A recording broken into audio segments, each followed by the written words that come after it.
Todos saben que estamos desarrollando una serie de enseñanzas, la cual hemos titulado la parábola del sembrador.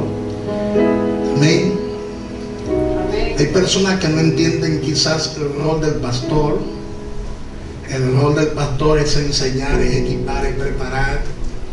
Claro, un día el pastor puede predicar, ministrar, fluir, desatar la unción, pero no es el rol principal del pastor.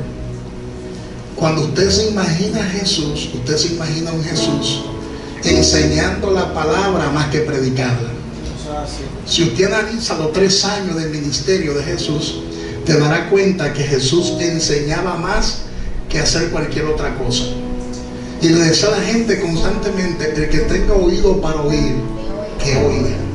¿Por qué? Porque la palabra, diga conmigo, la palabra es lo que va a transformar tu manera de pensar. Y si la palabra logra transformar tu manera de pensar, entonces va a lograr transformar toda tu historia, toda tu vida. Así que le invito a que abra su Biblia conmigo en Mateo capítulo 13, versículo 1. Hoy continuamos con la enseñanza, la parábola del sembrador, pero como le expliqué, son media hora nada más que tengo, así que vamos al grano. Vamos a ir de una vez a la enseñanza de la palabra.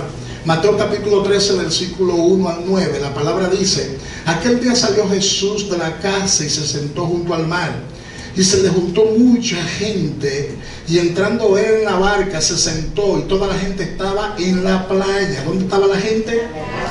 Y les habló muchas cosas por parábolas, diciendo: he aquí el sembrador salió a sembrar, y mientras sembraba, parte de la semilla cayó junto al camino, y vinieron las aves y la comieron. Parte cayó en pedregales, donde no había mucha tierra, brotó pronto, porque no tenía profundidad de tierra.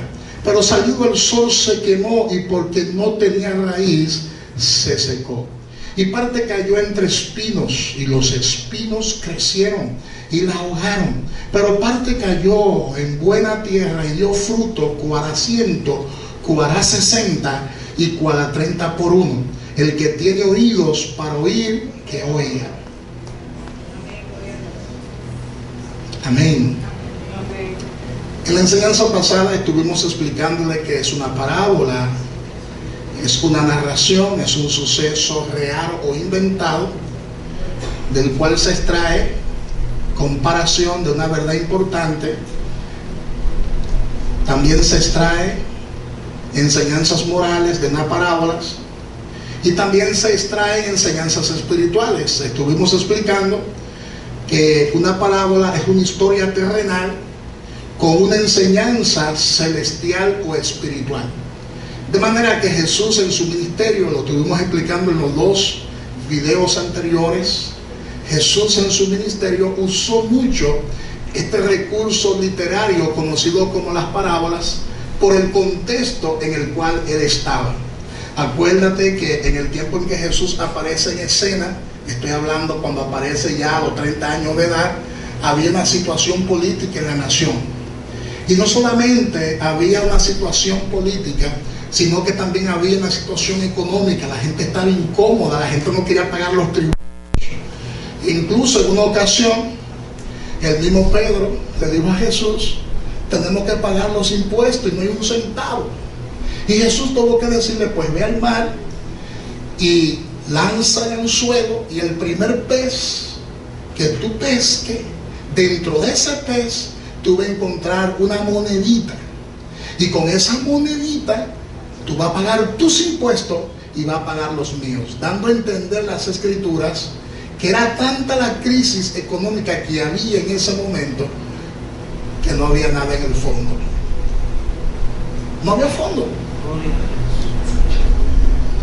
Todos los ministerios desde la época de Jesús funcionan con finanzas, porque con dinero uno paga la renta, con dinero uno paga la luz, con dinero uno paga el agua, con dinero uno paga las facturas, con dinero uno hace comida para darle de comer a la gente, con dinero se le da comida cruda y cocinada a la gente. O sea, el dinero es importante.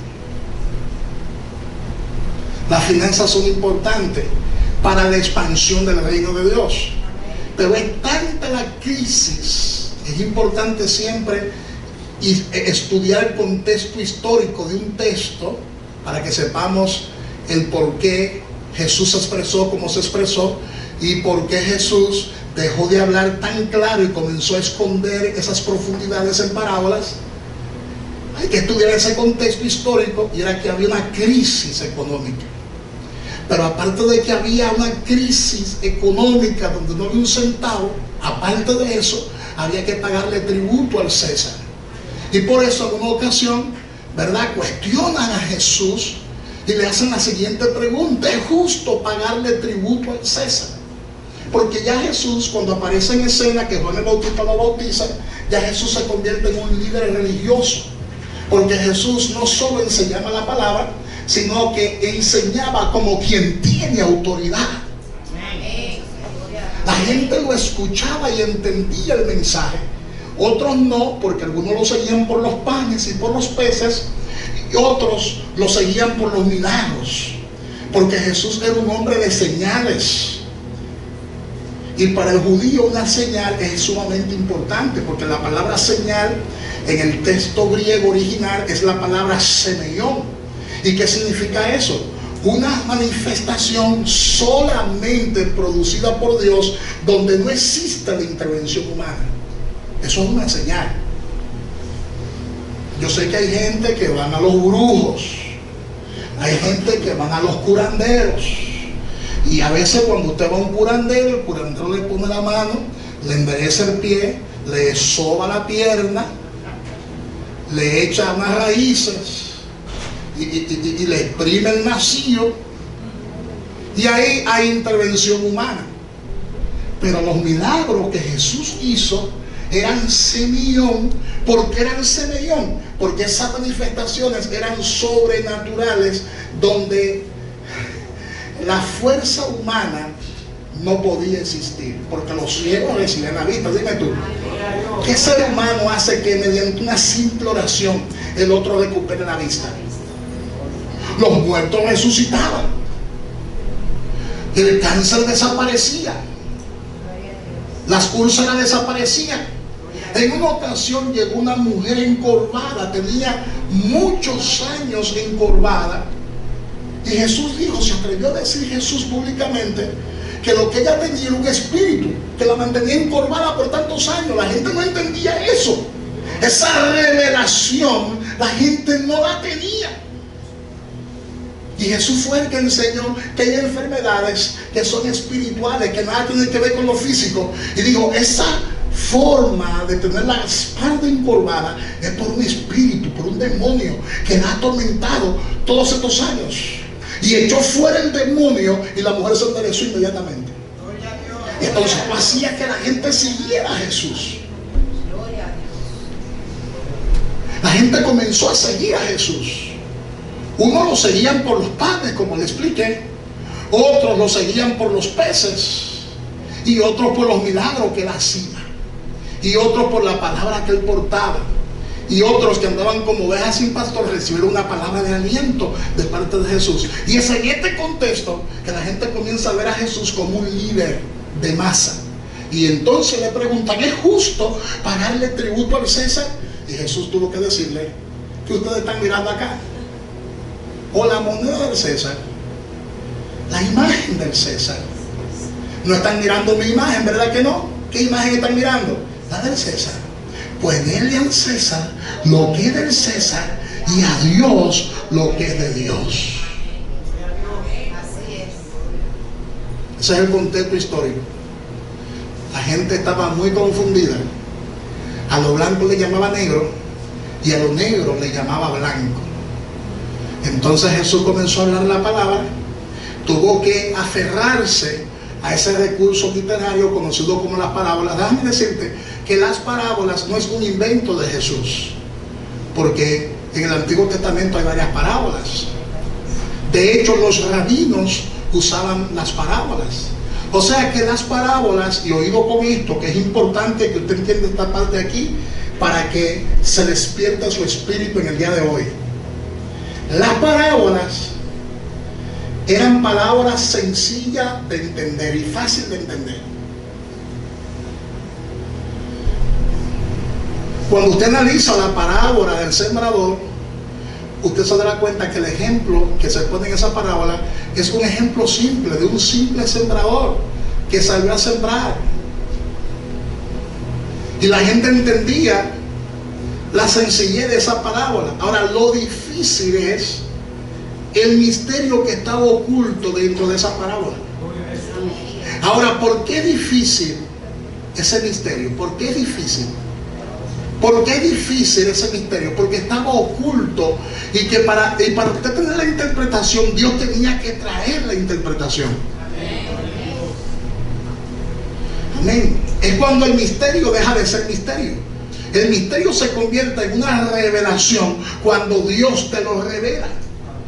Es decir, que a unos el Señor les revela los misterios y a otros el Señor no le da la gana de revelarle esos misterios. Por eso la palabra dice que son cosas que están escondidas desde la fundación del mundo. La parábola de Jesús esconde los misterios del reino de Dios. Son cosas ocultas desde la fundación del mundo. Y eso lo estuvimos explicando, ¿verdad? En las enseñanzas pasadas. El sembrador es el que siembra la palabra, según Marcos capítulo 4, versículo 14. Y la semilla es la palabra de Dios, según Lucas capítulo 8, versículo 11. Diga conmigo, la semilla es la palabra de Dios. En Isaías 55, 11 dice: así será mi palabra que sale de mi boca, no volverá ni vacía, sino que hará lo que yo quiero y será prosperada en aquellos que la envíen. De manera que la palabra está llamada a dar fruto en nosotros. Diga conmigo, la palabra tiene que producir fruto en nosotros. Pero hay algo que me llama la atención, el cual se lo voy a mencionar. No voy a profundizar hoy en eso, simplemente se lo voy a mencionar. De 4 terrenos que existen, 3 fueron infructíferos. Y eso me llamó mucho la atención. De 4 terrenos que menciona la parábola, 3 de ellos fueron infructíferos. Es decir, de cada 4 hay 3 que no darán fruto. Uy, uy, uy. Diga ya, por lo menos. De cada 4 terrenos, de cada 4 corazones, hay 3 que no darán fruto.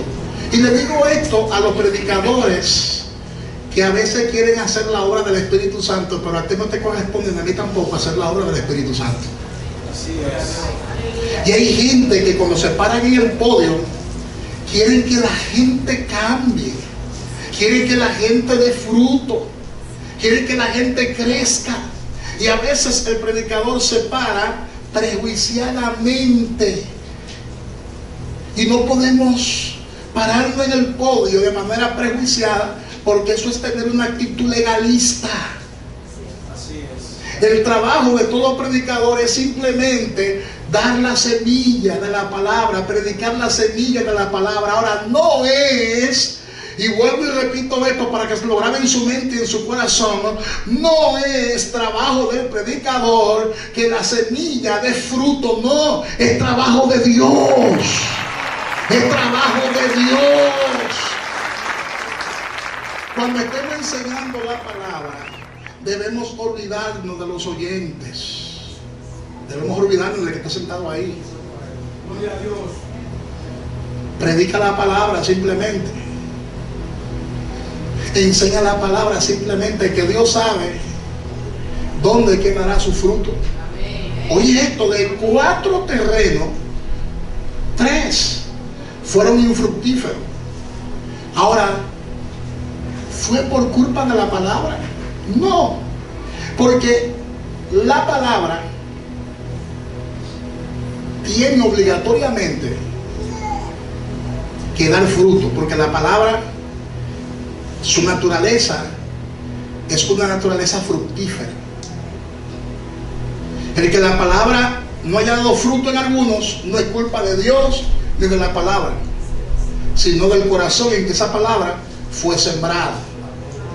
Dice Mateo 13:23, mas el que fue sembrada en buena tierra, este es el que oye y entiende la palabra y da fruto y produce a 100, a 60 y a 30 por uno. Aquí hay niveles de frutos. Hay personas que producen a 100, hay otras que producen a 60 y hay otras que producen a 30 por uno.